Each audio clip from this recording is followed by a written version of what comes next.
El Evangelio del Día con Monseñor Rodrigo Urbina. Lectura del Santo Evangelio según San Marcos. Gloria a ti, Señor. Un sábado, Jesús iba caminando entre los sembrados y sus discípulos comenzaron a arrancar espigas al pasar. Entonces los fariseos le preguntaron: ¿por qué hacen tus discípulos algo que no está permitido hacer en sábado? Él les respondió: ¿no han leído acaso lo que David hizo una vez que tuvo necesidad y sintieron hambre él y sus compañeros? Entró en casa de Dios en tiempos del sumo sacerdote Abiatar, comió de los panes sagrados que solo podían comer los sacerdotes, y también les dio a sus compañeros. Luego Jesús añadió: el sábado se hizo para el hombre, y no el hombre para el sábado. Y el Hijo del Hombre también es dueño del sábado. Palabra del Señor. Gloria a ti, Señor Jesús. Por este santo evangelio se borren nuestros pecados. Alabanzas a ti, oh Cristo. El Hijo del Hombre también es dueño del sábado. Hermanos, el día sábado se había convertido en un tipo de esclavitud que los mismos hombres hicieron en el ámbito religioso. Instituido en un primer momento para honrar el reposo de Dios y favorecer el descanso de los hombres. Estos son, obviamente, dos razones muy sensatas, pero resulta que se habían convertido a fuerza de legalismo en una absurda obligación erizada de prescripciones ridículas. Por ejemplo, recordemos, recoger ciertas especies era una de las 39 acciones prohibidas porque se consideraban excesivas para el trabajo del hombre. Pero, ¿y si hay hambre? Para Jesús no había problema. Y expone el autorizado ejemplo de David, que entró en la casa de Dios en los tiempos del sumo sacerdote Abiatar y se comió los panes de la ofrenda, él y sus hombres. Aquellos estaban reservados únicamente a los sacerdotes.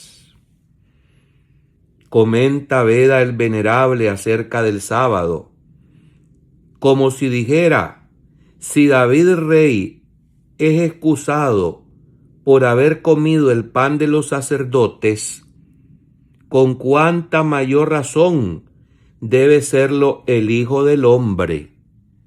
Él es el verdadero rey y sacerdote, Señor del sábado, por haber permitido arrancar espigas en sábado. También el Señor hizo muchos milagros en día sábado. Y dice Teofilacto, comentando al respecto: después de haber refutado a los judíos que habían acusado a los discípulos de haber restregado las espigas en sábado con el ejemplo de David, hace un milagro en día sábado para conducirlos más a la verdad, manifestando que sí es una obra caritativa hacer milagros en sábado por la salud de los hombres, no es malo el hacerlo, porque es el amor primero. Podemos pensar nosotros con el domingo, es el día del Señor por excelencia. ¿Es obligación ir a misa el domingo? Sí lo es. ¿A quienes se les exonera de no ir a misa en domingo? Solamente aquellas personas que tienen una fuerza mayor. Podría ser la edad adulta, en el tercer o cuarto piso de la edad. Estamos hablando de personas de 80 años en adelante. Hay además otras razones que se exoneran para no ir a misa. Y es, por ejemplo, cuando se antepone un acto de verdadera caridad en favor del prójimo. Si, por ejemplo, yo voy camino a la iglesia en día domingo y de pronto me encuentro con una emergencia, con un accidente en que no hay ambulancia ni hay nadie que se preste a levantar a los heridos de aquel desastre y lo lleve al hospital para salvarles la vida. Si yo llevo un vehículo que puede hacer este servicio y lo hago y voy a perder la Santa Misa por esa acción de caridad, yo estoy haciendo lo correcto. ¿Cuándo más se puede excusar correctamente al faltar a la Eucaristía el día domingo? Cuando una persona carece de los medios de movilizarse involuntariamente para ir a la celebración. Y digo involuntariamente porque puede ser el caso lo mismo de una persona anciana que tiene todo el deseo de ir a escuchar la palabra de Dios, de ir a participar de la Eucaristía, pero resulta que no maneja, o resulta que no tiene quien le pueda transportar para llevarlo a la celebración. Eso sí, después de haber hecho por lo menos unos cuantos intentos, pidiendo, si es que tiene amistades, que le lleven juntamente a la celebración eucarística. Pero también hoy en día existen medios en que nosotros no podemos excusarnos fácilmente. Y aunque no es lo mismo asistir presencialmente a la celebración como debe de hacerse, a asistir a una celebración virtual en la que algunas personas dicen, ¿y para qué voy a ir a misa a la iglesia si puedo verla en la computadora o en el teléfono? Esto no nos hace cumplir con el precepto. Pienso cuando se dicen estas cosas en una situación en la que quizás andamos con mucha hambre y de pronto nos dicen, tenés hambre, y nos ponen una imagen de una buena y suculenta comida y nos dicen, pues véala, y con eso se le va a quitar a usted el hambre. ¿Verdad que no se te quita? Si no tenés la comida presencial y no la consumís, el hambre no va a desaparecer. Pues lo mismo sucede cuando ustedes y yo sentimos la necesidad de participar del banquete de la Eucaristía. El Señor Jesús en sábado nos dice que prima siempre el ejercicio del amor, de la caridad fraterna. En este mismo espíritu de sencillo sentido común, dice el doctor angélico Tomás de Aquino, que robar un pan por hambre no es robo. Recuerdo que durante una reunión en la que propuse este ejemplo de la superioridad de la necesidad sobre la prohibición, una persona protestó diciendo, usted, un sacerdote, no tiene derecho a decir estas cosas. Sin embargo, somos fieles a la maravillosa libertad de Cristo. En todas las circunstancias en que la ley se opone a la vida, atención hermanos, Jesús nos enseña a hacer la opción en favor de la vida. Me viene también a la consideración los legalistas, aquellos canonistas que dentro de la iglesia se han especializado en los estudios del derecho canónico. Mucho cuidado, porque si no se antepone la dignidad humana y la caridad fraterna a aquellas leyes que se están mandatando en papel mojado o en aquel documento, entonces no tiene sentido ante los ojos de Dios. El último párrafo del Código de Derecho Canónico nos lo recuerda claramente. Después de todos los cánones, los parágrafos que en un libro tan grande se nos expone en cuanto a los distintos temas de los sacramentos, a la regulación de la vida de los clérigos, etc., dice que todas esas leyes están subordinadas a la ley principal, que es la ley de la caridad, es decir, la ley del amor. Hemos de tener pues mucho cuidado porque la ley está hecha normalmente para el hombre, para que viva mejor.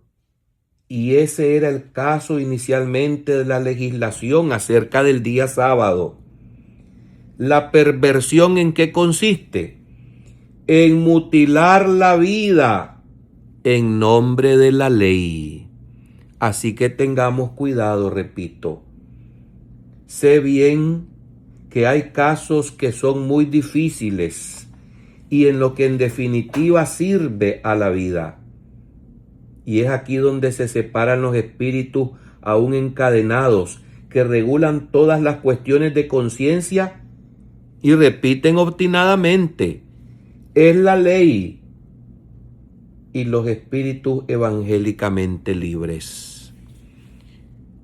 En una ocasión, un sacerdote nos estaba exponiendo cómo se debe de proceder y cuáles son los mecanismos para poder realizar acusaciones cuando se han cometido delitos graves dentro de las filas clericales.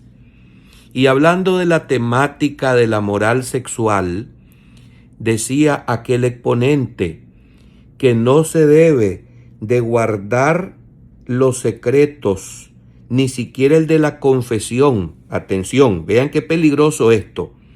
Cuando alguien nos ha dicho que tiene tendencias pedófilas o que ha cometido este abominable pecado y que debe de ser denunciado, pues me va a perdonar, le dije yo a aquel exponente, pero a mí me pueden decir en santa confesión, en el sacramento, porque así me han enseñado, cualquier abominación y cosa terrible, pero aquello me lo tengo que tragar como grapas y como clavos, y no lo puedo revelar jamás.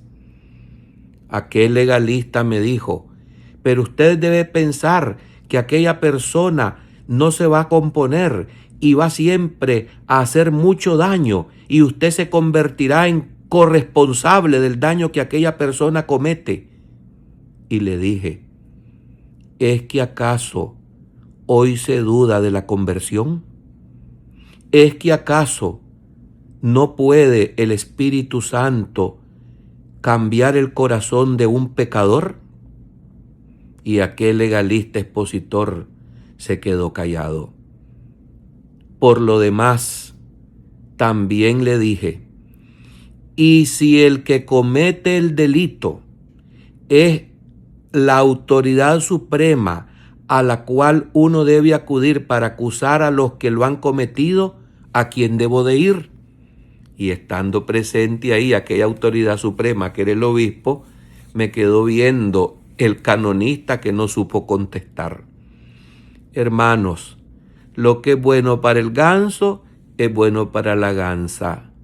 Aquí Todos tenemos techos de vidrio y no hay derecho, por mucho estudio que tengamos, a lanzarnos piedras unos contra otros, porque todos absolutamente somos pecadores. Pidamos al Señor que nos dé un corazón semejante al suyo, un corazón compasivo y misericordioso. Amén.